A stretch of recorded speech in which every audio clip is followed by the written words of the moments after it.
Hello, everyone. Dr. Mad here. Let's get mad about A Christmas Carol. So, we are reading through Stave 4, and we had finished here. Just a couple of things. I think in the last video, I just made a couple of mistakes in my excitement. So, an altar technically is a table where you can offer sacrifices or worship. So, that's all fine. And then I think I said there that where I used the word altered. What I meant was worshipped. Okay. And here, when he says they have brought him to a rich end truly, so obviously he's being sarcastic to himself there, that his bad actions have brought him to this place where he's lying alone, dead, alone, and uncared for. Okay, so let's carry on then. He lay in the dark, empty house with not a man, a woman, or a child to say that he was kind to me in this or that, or for the memory of one kind word I will be kind to him. A cat was tearing at the door, and there was a sound of gnawing rats beneath the hearthstone. What they wanted in the room of death, and why they were so restless and disturbed, Scrooge did not dare to think. Spirit, he said, this is a fearful place. In leaving it, I shall not leave its lesson. Trust me. Let us go. Still the ghost pointed with an unmoved finger to the head. I understand you, Scrooge returned, and I would do it if I could, but I have not the power, Spirit. I have not the power. Again it seemed to look upon him. If there is any person in the town who feels emotion caused by this man's death, said Scrooge, quite agonized, show that person to me, Spirit, I beseech you. So, when it says he lay, he's talking about his dead body, obviously, in this dark, empty house, and not a single person to say that Scrooge was kind to them or that they remember even one kind word that he said to them, and that in return they would want to be kind to him. A cat is tearing at the door. Gnawing means biting. Rats beneath the fireplace. And he's thinking what the cat and the rat wants. He does not dare to think. And obviously, if they get in, the rat especially, it will basically eat the dead body, and there'll be nobody there to stop it. And he says, Spirit, let's go. But don't worry. By leaving the room, I won't forget the lesson that you've taught me here. But the ghost doesn't move and carries on pointing the finger at the head. And Scrooge says, I understand that you want me to uncover the head, but I can't. And he carries on looking at him. And Scrooge says, if there's one person, even a single person in this town who feels sad about me dying, please show me that person. I beg you. And agonized, agony can be physical or mental, emotional pain. Obviously, in this case, is mental pain, emotional pain. The phantom spread its dark robe before him for a moment, like a wing, and withdrawing it, revealed a room by daylight where a mother and her children were. She was expecting someone, and with anxious eagerness, for she walked up and down the room, started at every sound, looked out from the window, glanced at the clock, tried, but in vain, to work with her needle, and could hardly bear the voices of the children in their play. At length the long-expected knock was heard. She hurried to the door and met her husband, a man whose face was careworn and depressed, though he was young. There was a remarkable expression in it now, a kind of serious delight of which he felt ashamed and which he struggled to repress. He sat down to the dinner that had been hoarding for him by the fire, and when she asked him faintly what news, which was not until after a long silence, he appeared embarrassed how to answer. Is it good, she said, or bad? To help him. Bad, he answered. So here, the phantom kind of spreads its robe like a wing, as it says, so simile. And when he takes the robe away, or when he puts the robe down, suddenly they find themselves in a room with a mother and children. So remember, Scrooge has asked the spirit to show him even one person who's happy about Scrooge or feels some emotion about Scrooge's death. And so the mother is waiting for someone. She's anxious, she's worried. Eagerness is when you want something badly, and she's walking up and down. Start, in this sense, means when you suddenly move at some kind of surprise or alarm.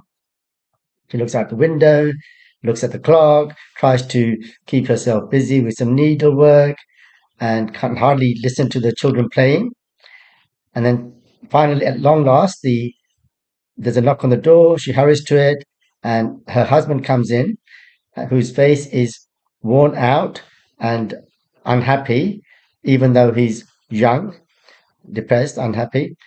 But now there's a strange expression on it. He's looking delighted, serious delight, but he's ashamed of looking delighted, and he tries to repress it, to cover it up, to hide it. So he sits down to dinner. Hoard means to store, but in this case, just waiting for him. So the dinner's been waiting for him by the fire to keep warm.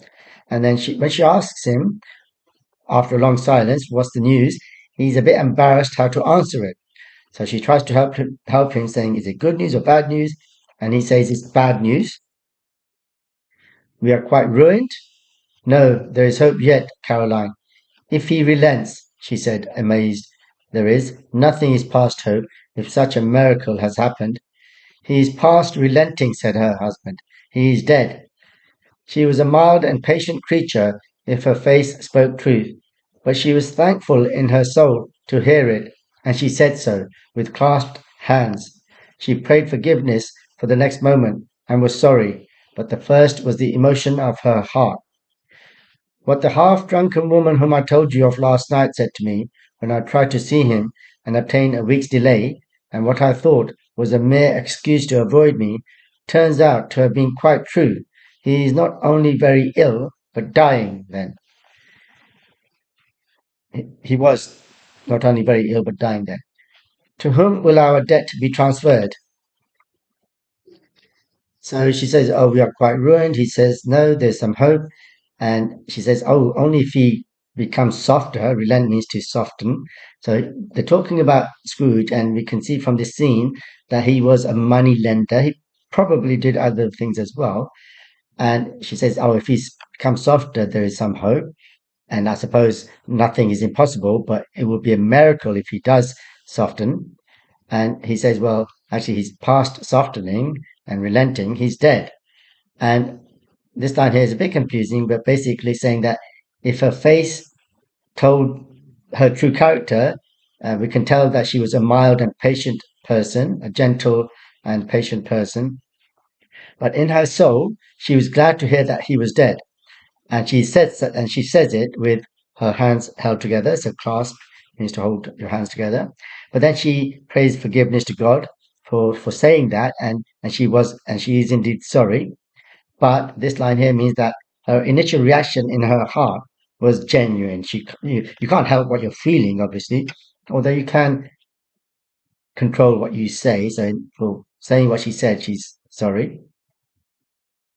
And then the man says, "Oh, when went to see him last night, and there was a half-drunk woman there, and I told you about her, and I said to her that I want a week's delay before I can pay the money back to Scrooge." And then the drunk woman had said, "Oh, sorry, you can't see him. He's very ill."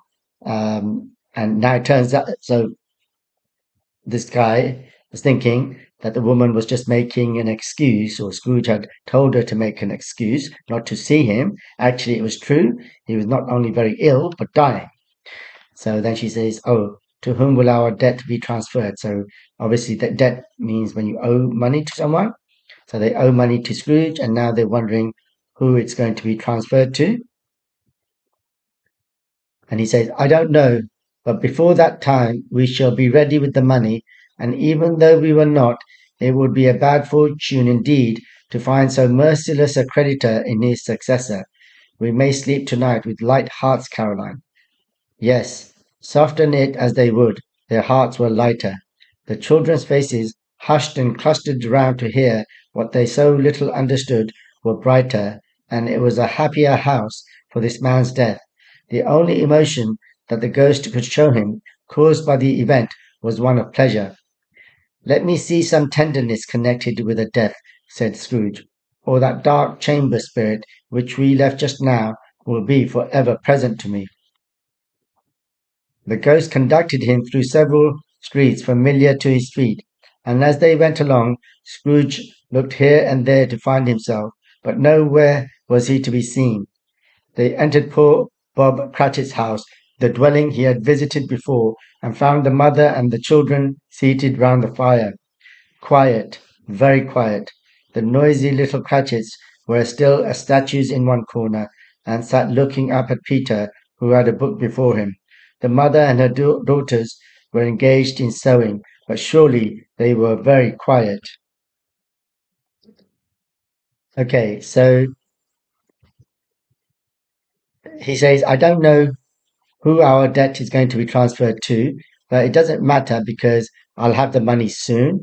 And even if I don't have the money soon, whoever the debt is transferred to surely won't be as merciless as Scrooge, and they'll give us a few days. So from this, we can work out that it's not that they didn't have the money or couldn't get hold of the money. They just needed a bit more time. But clearly, Scrooge did not give them the time. He wants his money now. And so they're saying, oh, we can sleep lighter. And here, this means that they try not to feel happy because obviously shouldn't really feel happy when somebody dies, no matter who it is, but they can't help feeling happier. And the children hushed, so quiet and clustered means gathered around to hear them, but they don't obviously understand what's going on, but they feel happier because their parents are happier. Children's emotions basically depend on the people around them, especially their parents. And basically, the whole house is now happier because of Scrooge's death. Now, remember, Scrooge had asked the ghost to show him somebody showing some emotion. He hadn't said which emotion. He had hoped for to be shown somebody who was feeling sad about his death, but the ghost has actually shown him somebody who's happy about his death. And so now Scrooge is a bit clearer. He says, can you show me somebody who's feeling sad about my death? Otherwise, the room we just left, where he was lying dead and alone with the cat and the rat scratching at the door and the fireplace, I think will be his last memory.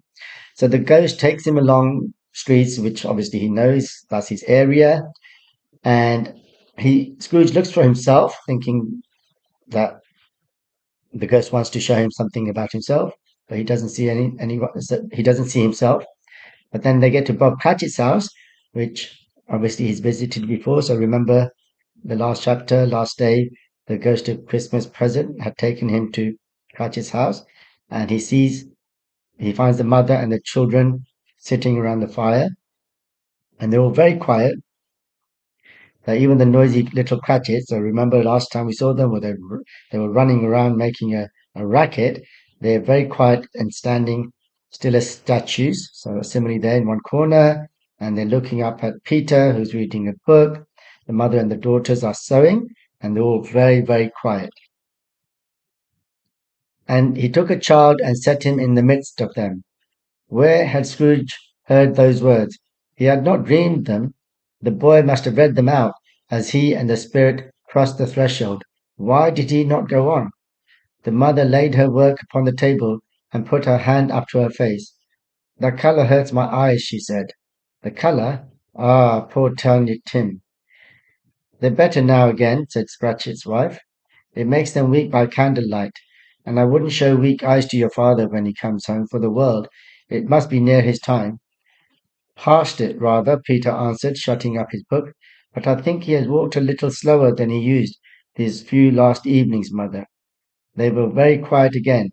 At last she said, and in a steady, cheerful voice that only faltered once. And so here, this is just a line from the Bible. So the book that Peter's reading is obviously the Bible. We don't need to worry too much about what it means.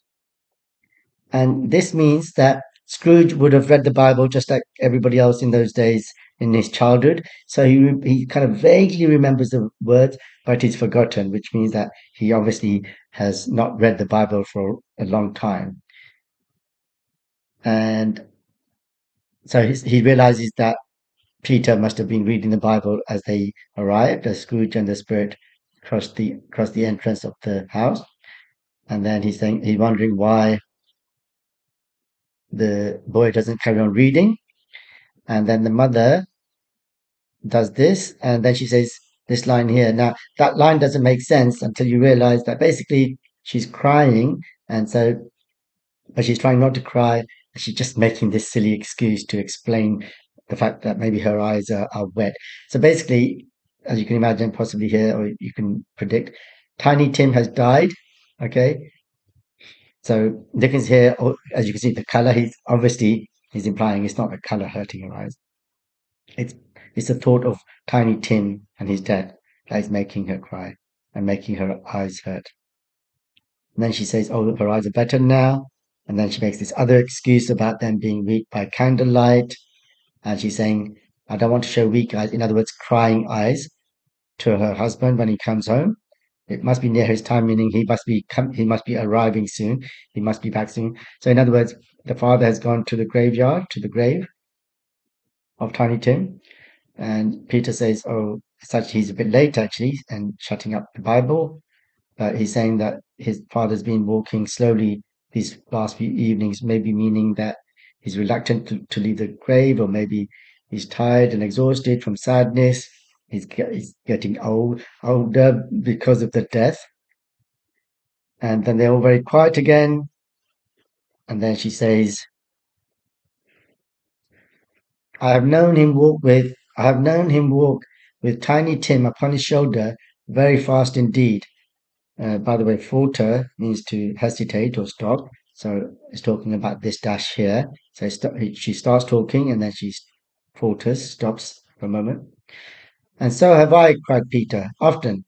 "And so have I," exclaimed another. "So had all." "But he was very light to carry," she resumed, intent upon her work, "and his father loved him so that it was no trouble, no trouble, and there is your father at the door." She hurried out to meet him, and little Bob in his comforter, he had need of it, poor fellow, came in. His tea was ready for him on the hob, and they all tried who should help him to it most. Then the two young Cratchits got upon his knees, and laid each child a little cheek against his face, as if they said, "Don't mind it, father, don't be grieved." Bob was very cheerful with them, and spoke pleasantly to all the family. He looked at the work upon the table, and praised the industry and speed of Mrs. Cratchit and the girls. They would be done long before Sunday, he said. "Sunday? You went today then, Robert?" said his wife. And she says, "I've known him walk with." So why does she hesitate here? Because she's going to say Tiny Tim's name, but she's sad, he's dead, but then she says it, okay? And they all say, they're just making conversation really, that he used to walk fast, even with Tiny Tim upon his shoulder. But the mother says, "Oh, but that's because he's very light," and resume. So carries on talking, starts talking again, intent upon her work. So kind of focusing on her work, her needlework. And his father loved him, so there's no trouble to carry Tiny Tim. He had to be carried because he was disabled. "And there's your father." So the father has arrived, and she hurries to meet him. And then here he had need of it, poor fellow. So comforter really means scarf, long scarf, but Dickens is using a pun here that the word comfort also, of course, in those days would have meant the same thing as now. That he needs comfort because his poor child has died. And his tea's ready on the cooker, and they all help him. And then the two baby Cratchits sit on his knees, and they lay a cheek on each his face, and as if they said, so they don't say these words, but they're saying, implying, "Oh, don't mind, father, don't be sad." So grieve means to be sad. And he's cheerful with them, and he speaks nicely to the family. And then he looks at the needlework, so the work upon the table, meaning the needlework that the mother and the daughters are working on. And he praises their hard work and the speed of their needlework and of the mother and the daughters. And he said that whatever they're working on will be ready by Sunday, before Sunday. And she says Sunday, meaning surely talking about the work that surely won't be done by then. And then so this line is a bit confusing because she's talking about two different things here, okay? So she's saying, "Oh, I don't think it'll be ready by Sunday." But anyway, then she says, "Oh, and you went then today, Robert? In other words, to the grave?" "Yes, my dear," returned Bob. "I wish you could have gone. It would have done you good to see how green a place it is. But you'll see it often. I promised him that I would walk there on a Sunday." "My little, little child!" cried Bob. "My little child!" He broke down all at once. He couldn't help it. If he could have helped it, he and his child would have been further apart, perhaps, than they were. He left the room and went upstairs into the room above, which was lighted cheerfully and hung with Christmas. There was a chair set close beside the child, and there were signs of someone having been there lately. Poor Bob sat down in it, and when he had thought a little and composed himself, he kissed the little face. He was reconciled to what had happened, and went down again quite happy. They drew about the fire and talked, the girls and mother working still. Bob told them of the extraordinary kindness of Mr. Scrooge's nephew, whom he had scarcely seen but once, and who, meeting him in the street that day, and seeing that he looked a little, just a little down, you know, said Bob, inquired what had happened to distress him. On which, said Bob, for he's the pleasantest spoken gentleman you ever heard, I told him, "I'm heartily sorry for it, Mr. Cratchit," he said, "and heartily sorry for your good wife. By the by, how he ever knew that, I don't know." Okay, so Bob says, "Yes, I've been to the grave. I wish you could have gone, and it would have done you good to see how nice and peaceful and green the place is. We know that graveyards can be quite peaceful, although obviously they're sad as well. But it's okay, you'll see it often." And I promised him that I would walk there every Sunday, and now suddenly he breaks down and he can't help it. And obviously, so this line here is showing that obviously when somebody dies, you try and control yourself, but in a way, if you really grieve them, then you can't control yourself. And if you can control yourself too much, maybe show that you're not really missing them. Anyway, he leaves the room, goes upstairs, which is lighted cheerfully and hung with Christmas decorations. Now, this whole paragraph is a bit confusing, actually.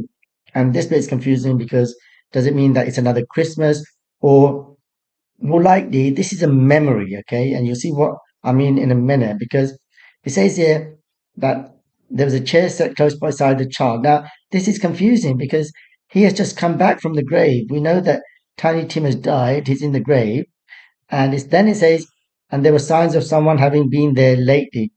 So I think what it means is that that's where the child used to be.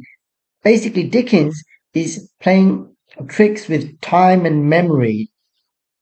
Or so it could this could be a memory of before Tiny Tim died, or it could be kind of foreshadowing the fact that if Scrooge helps to save Tiny Tim, that maybe the child will be there in a possible future. Okay, and so poor Bob sits down in the chair and he thinks about things, and then he composes himself, which means to kind of make yourself stronger. He kissed the little face. So you see, now this is confusing because the boy is dead, he's in the grave, and yet he's kissing it. So is he thinking about a past memory or a possible future memory where the Tiny Tim doesn't die? Okay, and he was reconciled. So he's kind of he's accepted what has happened. See, now again, this is confusing. So here it shows that he's he's accepted that his son has died, and now he goes down and he's brought himself together. Okay, they and then they sit about the fire and they talk, and the girls and the mother are working away on their needlework, and then he tells them a story of Mr. Scrooge's nephew, so Fred's kindness, who he's only ever seen once, but he met him in the street that day. And look, seeing and Fred, so this whole paragraph is a bit confusing as well, but in a different way because of the way Dickens has written it. That Fred notices that Cratchit is looking down, looking depressed. So he asks Bob, "What's the matter? What's upsetting you?" And Bob says that when he asked me, and he's the pleasantest spoken gentleman you ever heard, I told him that Tiny Tim had died. And obviously, Fred says, "Oh, I'm so very sorry, and very sorry for your good wife." And then this line here is confusing until you realize that Bob Cratchit is being a bit funny here because we'll see in the next line. "Knew what, my dear? Why, that you were a good wife," replied Bob. "Everybody knows that," said Peter. So yeah, you can see that Bob was being a bit funny with his wife, humorous. And very well observed, my boy, cried Bob. I hope they do. Heartily sorry, he said, for your good wife. If I can be of service to you in any way, he said, giving me his card, that's where I live. Pray come to me. Now, now it wasn't, cried Bob, for the sake of anything he might be able to do for us, so much as for his kind way, that this was quite delightful. It really seemed as if he had known our Tiny Tim and felt with us. I'm sure he's a good soul, said Mrs. Cratchit. You would be surer of it, my dear, returned Bob, if you saw and spoke to him. I shouldn't be at all surprised, mark what I say, if he got Peter a better situation. Only hear that, Peter, said Mrs. Cratchit. And then Bob agrees with him. Obviously, he loves his wife and he knows that she's a good wife, and everybody knows that she's good. And then he says that Fred carried on saying, that he said he's heartily sorry for your good wife, and he says if I can help you in any way, let me know. And he gives him his business card and tells him which shows where he lives, and please come and see me if I can help you. And Bob says, but that's not the reason that I was so delighted to meet him. I was just delighted because of the way he spoke, because of his kind ways.